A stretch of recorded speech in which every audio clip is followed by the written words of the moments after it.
Hi friends, this is Sarah from Flourishing Fibers, and today I want to talk about the needles I prefer to use when working on paper embroidery projects. I mainly use tapestry needles and occasionally beading needles, but before we dive into the details, just a quick reminder that all the tools and supplies you see me using can be found in my shop, which will be linked in the description below. Now, after over a decade of exploring hand embroidery on wood and paper, I have found that size 24 and 26 tapestry needles are the absolute way to go.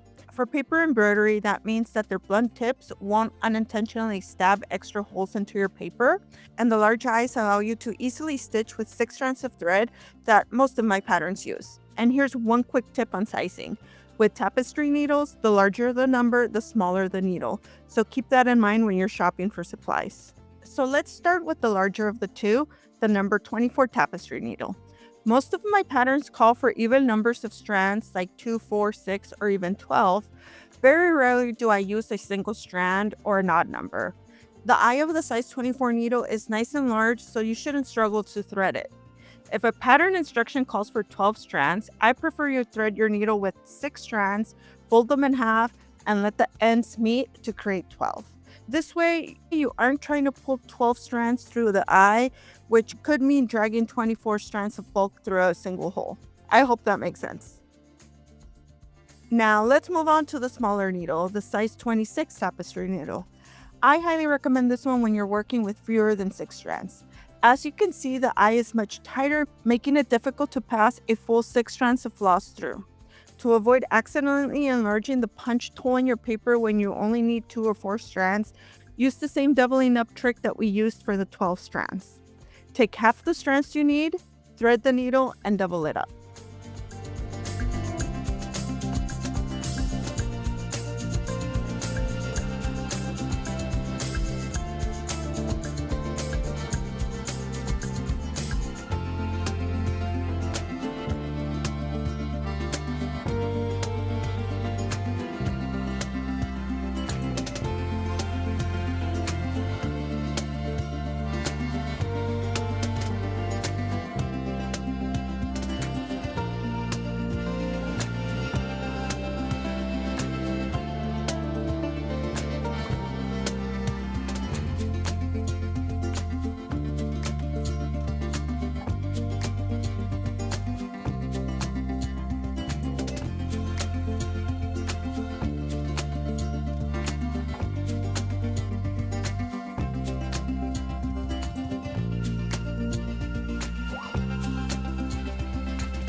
The final needle I occasionally use comes with a slight caveat, the flexible beading needle.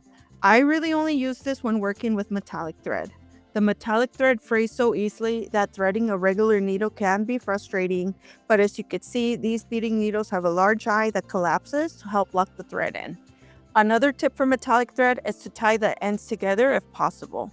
This prevents excessive fraying and helps the thread last a few more stitches. And here's my warning for these needles. These are not meant for traditional embroidery, and they can and will sag your thread very easily. I do not recommend making this your main stitching needle unless absolutely necessary.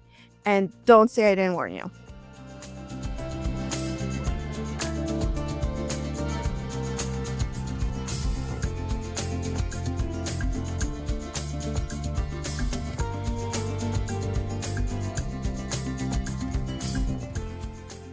And that's it for this quick guide on needles for paper embroidery. I encourage you to experiment with the needles you already have or whatever you believe will work best for your specific project. These are simply the tools I have found work beautifully for me and my patterns.